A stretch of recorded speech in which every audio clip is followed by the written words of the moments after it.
the finale to this mini-series. Then I'm gonna do shorter videos for a while.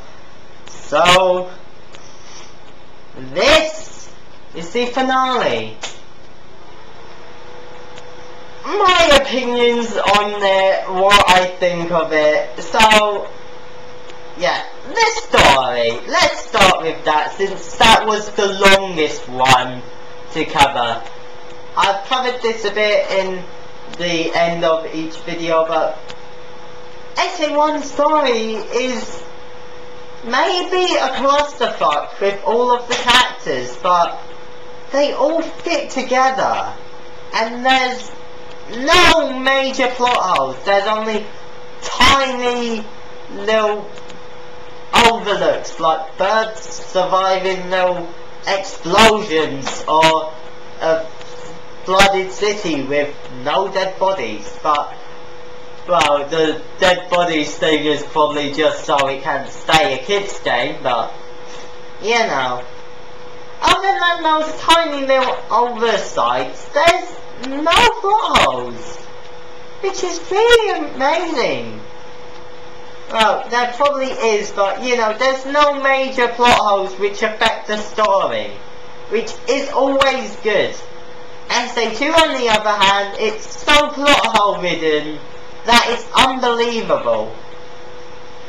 Yeah, and of course SA1 story builds up the final boss, while SA2's final boss just comes out of nowhere.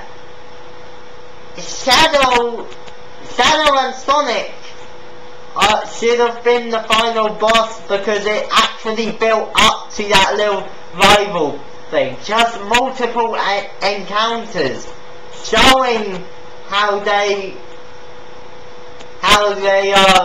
getting each other's way, getting annoyed at each other, each of them being hindrances to each other. You fight. In fact, that's the same with all the other characters, except Knuckles and Mujik's only little thing at the beginning, and then fuck all to do with them. Sonic, well, Eggman and Tails a little bit, but really, it's just Sonic and Shadow. It's a perfect end to the individual stories, but the final story just comes out of nowhere. Like with the Bio Lizard and Gerald Robotnik, well, about his plan to destroy everything. That could have worked. But of course the Bio Lizard just comes out of nowhere. Like, it doesn't even say about the Bio Lizard anywhere in the game. It's like in Legend of Zelda. Like, in the games, sure, you don't see Ganon too much, but everyone mentions about what a looming presence he is, builds him up, so you can finally beat him up. Yeah. That's good storytelling. So I have to say that SA1 is better in the department of well, the story. Now on with the level design. What do I think that it's good? Well, I enjoy both level designs, though I will have to say, well, between SA1 and SA2 Sonic, I can't decide. In terms of the shooting stages, I would have to say SA2 is better, because they have actual level designs. It's not just running bits. Yeah. Though Tails is crap level design. Yeah. In terms of treasure hunting, I will say that SA1 is better, because the multiple tracking system doesn't have the annoying aquatic mine. Yeah, it's like SA1 doesn't have that many annoying levels. There might be the Lost World. That moment you realise there's a game. There's an official Sonic game named after a stage. We've reached that point, people. We've reached that point. Yeah. So, anyway. So, yeah. I'll stop that so that doesn't keep shaking. So, yeah. Big to Cat, fuck that. The racing stages, they're meh. They're not good, but they're not, well, but they're not bad. You can't fall off it. The drifting in it is, well, turning in it is quite awkward, but that's why drift is invented. I don't even know if you can drift in that. If you can, then, yeah, it's just meh. The other character stages in SA1 are actually pretty good. Right, they're built, the different segments are built semi around the characters, mainly around Sonic. Yeah. Now in SA2, Eggman stages are pretty good. Yeah. And Sonic and Shadow are actually really good. Like, their level design is so great. But now let's go on into the proportion of levels. What do I think is the best proportion? SA1, definitely. Right, basically, let me say it like this. Half of the hero story in SA2 are Knuckles stages. Half of the stages in the evil story are Eggman. So, right off the bat, there's a quarter of the game dedicated to these two gameplay types. But then the rest of the game is just half. Split between three of them evenly. There's the Rouge stages, so yeah, that's 3/8 of the game to treasure hunting, 3/8 of the game to shooting because hell's an Eggman, and then that just leaves you with 2 quarters. Well, yeah, 2/8, 1/4. 1/4 of the fucking game is Sonic and Shadow. The gameplay type you play the games for is only a quarter of the fucking game. And that's only approximation. Like, just, it will feel like only a quarter of the game. I used to say that it was about a third, but calculating it, it's actually less. Fucking hell.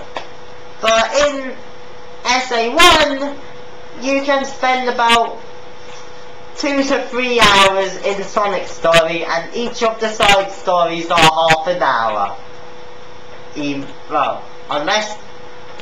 Half an hour if you're extremely lucky with Big. So, half an hour to each. There's Amy, Tails, Knuckles, there's Gamma, yeah. It's about half of the game to Sonic, because let's be honest, not many of us are only gonna spend half an hour on Big the Cat. It's just the way it is. So yeah, half of the game compared to a quarter of it on the gameplay type you want. Now of course, one part of the game is Big the Cat, but the other parts are good. They have good level design. The level design is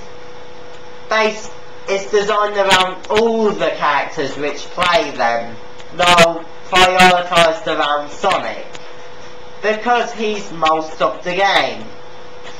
So, yeah, in fact a little bit more if you count the final story, like, you know, going Super Saiyan. So, yeah. Half of the game is so much better. And the side stories are kept short and sweet. They only occupy a tiny bit of the game itself. Unlike SA2, which has the side stories, the majority of the game. It's called Sonic Adventure 2 Battle. Sonic Adventure 2. It's not called Knuckles Adventure 2. It's not called Eggman Adventure 2. It's not called Eggman Adventure 2 and Knuckles. No, it's called Sonic Adventure 2. Keep it Sonic Adventure 2. Yeah. So, next with the overall experience. I tend to prioritise SA1. The level design is just as good in both of them. Just having the little odd ones which are annoying, like Tails's. Some of Tails's are alright, but most of Tails's are annoying. So, half of Tails, Aquatic Mine, that little base thing, that's about it. SA1, Big the Cat, that's it. They are both very good in terms of level design. It's all about whether or not you like the gameplay types themselves. If you don't, then you're not gonna have a good time. But if you do, then you know, yeah, you're gonna enjoy yourself. So, yeah. Personally, I like all of the gameplay types except Big the Cat, but I can accept that the shooting stages can get annoying. In fact, aiming stages can get annoying if you were to play them for ages, but because SA1 keeps them so short, the only one which gets annoying is the one annoying by design, Big the Cat. While SA2, it drags on and on and on with the side stories. They start to drag on, like, especially with the last ones, like with Knuckles and Rouge. You're already fed up of treasure hunting. Hey, look, now you're in space, it's so fucking large, you have to glide about for ages. That's just gonna get annoying. That's just so annoying. Why do I have a blocked nose? So, yeah, and of course with Eggman stages, they can be a bit finicky with trying to get around everywhere, but by the time you get to the end of them, they just start to drag on. Yeah. And then of course there's just the little last stage, which is a combination of all of the characters. Yeah, but Shadow is only the boss, so you only get one running segment. One! And there's two treasure hunting-esque ones. Well, you're using their abilities to get around, which I will admit it's better than the treasure hunting at that point, but you're still sick of the characters. And of course the next bit, you're sick of them, especially with Tails with the little "Don't shoot the air looks! No!" Yeah, that gets annoying. So instead of just shooting everything, you have to slow down, and it makes it last a whole lot longer. And of course Sonic, the main part of the game, you see a lot more Sonic inside SA1. There's the boss fights. SA2 has the better rival battles. SA1 has the better boss battles. But most of the boss battles in SA1, well, in SA2, are the rival battles. Like, literally the only other bosses is Fire Lizard, and the gun robot, and a fucking ghost. and a totem robot. Well, a pyramid robot. That's it. They're all good bosses. It's just there's not as many of them. Like, you fight Eggman. Now, of course, in all the other Sonic games, well, in SA1 you only fight Chaos and Eggman, but there's a lot more variety because his Egg-O-Matic or Eggmobile can attach to other robots or to other big machines. Eggman is variety. Chaos, he transforms. Each fight with Chaos is different except from ones with Tails because he's just Sonic's sidekick, and all but first one of Knuckles because, you know, Team Sonic. So yeah. So yeah. That's just it. I prefer SA1, though I will admit that the rival battles are pretty crap. But really, they're meh in SA2. But all you need to do is find one little ability, exploit the fuck out of it.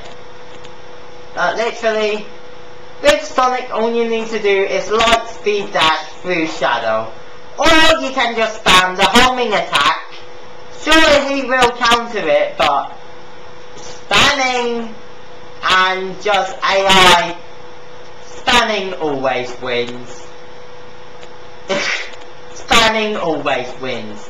Even in the Injustice, you can just do the little tripping move to win.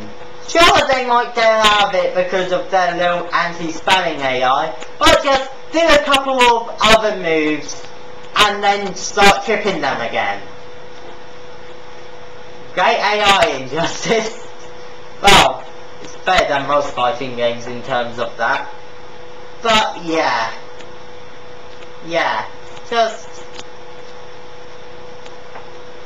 that. So SA1 is a better game in terms of boss fights, story, and gameplay ratio. Well, and because really SA2's gameplay is great. It just drags on. SA1 keeps it to the point, which is why people complain about the other characters in SA2, but not in SA1. Because SA1 keeps them to the point. Even Big the Cat is only half an hour long if you're skilled at it. Well, if you understand how you are and you have good luck. Like, really, that's pretty good for a game. Yeah. But SA2's superiority lies in the cutscenes, in the lack of the hub world, because the hub world is good in SA1, it's hard to find the keys to the required areas of the game. Like the fucking ice key is in a tiny little alleyway! What the fuck? Most games would just put required items out in the open. SA1? No, just right in the fucking corner. And the little wind key, yeah, you get it first, but where must you take it? How about in this little cave which you don't even fucking notice? You don't even fucking notice it, because you're just going straight up the hill. And even then, there's two caves. Two fucking caves. So, yeah. SA2 is superior in looks and how streamlined getting from level to level is. And really, I think that's why SA2 is more remembered. Because really, as much as we complain about the plot holes and that, why is it our favourite game? Because we got lost on the hub worlds. Finding where to put the win key means that you can't play as any other character. Oh wait, there's Tails, but then you get to the same point fairly quickly. It's just the same thing. You get stuck easily. It's hard to find where to go. You end up getting lost so easily in SA1, which is why SA2 became the favourite. And of course, the animation of the cutscenes, it's so terrible. Like again, moonwalking through a fucking car door. Moonwalking through a fucking car door. Do I need to say more? The lip syncing is horrendous. It's still bad in SA2, but it's not blatant. If you're a child, you're not gonna notice it. In SA1, you're gonna fucking notice it. You're gonna notice it, okay? There's no doubt about that.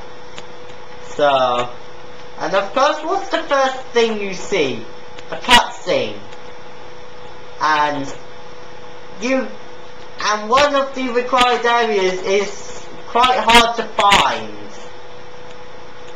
And it's near the beginning of the game. So, and most people who are fans of of the adventure series were children at the time.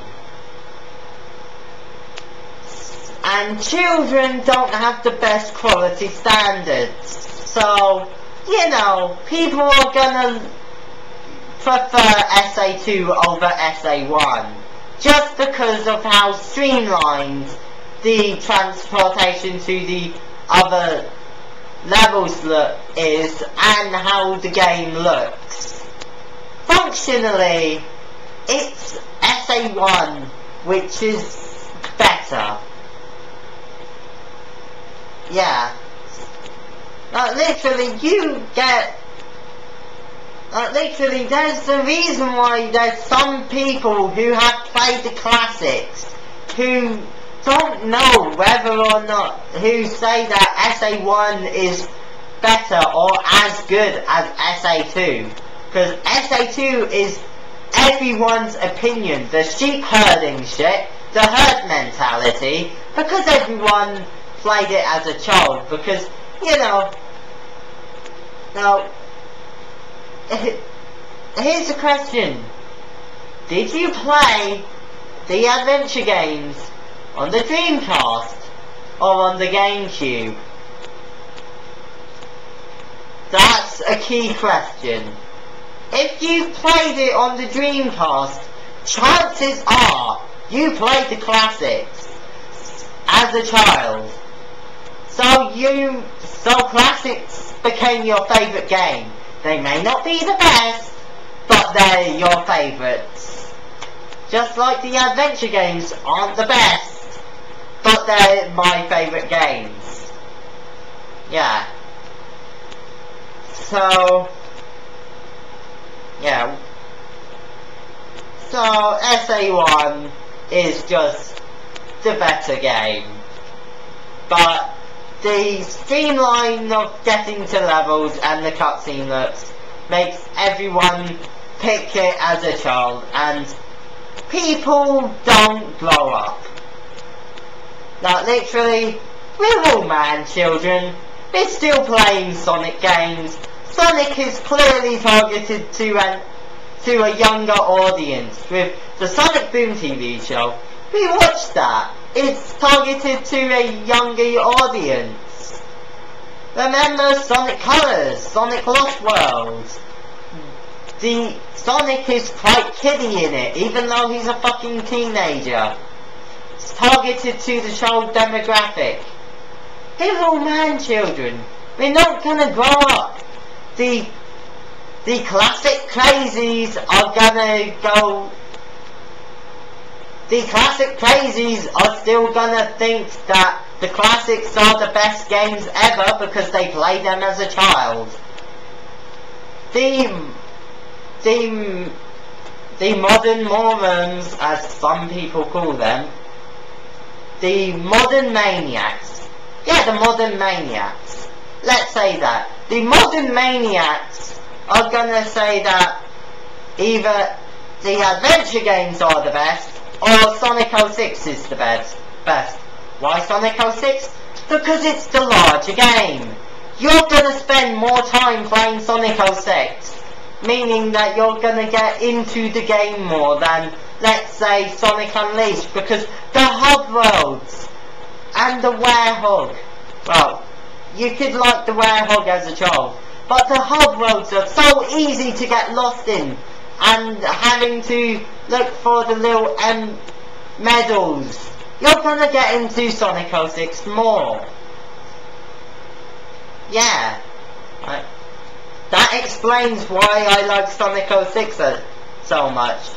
I played that while I was still a child, an older child, but still. I played Sonic 06. Yeah, I also got into Unleashed, but I got stuck pretty early on. It was only until a save file with... It was only until my older sister got past the part I was stuck at, where I was playing on that save file to play further in the game, and really got into the fucking game. I really enjoyed the bosses. Like... Yeah. It's all opinion based, but... Objectively, I have to say SA1 is at least equal to SA2. Story-wise, it's superior. Gameplay-wise, it's the same. Ratio of gameplay, it's better. In terms of... But in the Chow Garden, that's another thing, the Chow Garden. The Chow Garden is more expansive in SA2. And you're not gonna play a cut-down Chow Garden, so of course you're gonna spend more time in SA2. While you're addicted to the Chow Garden, you can't be bothered to figure out how to how to find the fucking ice key inside SA1, so, you know, you're gonna get distracted. You're gonna go more of a bond to SA2 rather than playing SA1. So you won't be able to experience later on in the story. You won't experience the emotional part with Gamma. You won't even know, you won't get to see Amy's panty shot inside the fucking intro screen. Like literally, what was Sega thinking with Amy's dress? Like literally, and also her stand up animation. She's jumping about, like, you know, the characters do this little animation, like, yay! Like, she's like, yay, or some shit, and fucking flashing. Like, what the fuck? Anyway, I've gone on for long enough, but keep that in mind. Also, this explains the children who enjoy Sonic Boom, Rise of Lyric. They're very few, but they've seen the TV show, so they buy the game, but because they're so young, they do enjoy the mindless tapping the button combat. But literally, it's one button, it's easy for them to get a hold of, and the glitches, they're not gonna get annoyed at them, they're just gonna think, that's funny, you're teleported! That's not meant to happen, this game is so funny! Literally, I find glitches fucking hilarious. Just look at my glitch videos, especially the one with All Stars Racing where all the boats are on the road and can't fucking move. I'm fucking laughing my head off. Any normal person would be pissed off that their game is broken and they have to reset. Me, I'm laughing my head off because it's so fucking funny. So, yeah. That's my opinion on that, and generally the whole thing, the whole game, and I went into Sonic series as general. So remember, with all, now of course Sonic Boom Rise of Lyric has the crap match system, so there are gonna be more children who prefer Shattered Crystal. And then when Sonic Boom Fire and Ice come out, they're gonna prefer that because you can fucking play as Amy and there's gonna be more bosses and the game looks better. So don't worry, nobody's gonna have their favourite game be Sonic Boom! Yay! Anyway. Yeah. So, goodbye Sonic Crafters, don't let the believers get you, or they'll waste your time going on about other Sonic games when they're meant to be focusing on just 2 of them. Yeah. Also, this is why I prefer the Advanced series to the little I've played of classics. They're probably better. I ain't played them, I've only played a tiny bit. I'm gonna get the Genesis collection for the DS and play them. Might even get a graphics card so I can record it. In fact, that's what I want to do, because, you know, classic playthroughs. Not like anyone's ever done them. Yeah, anyway. Bye.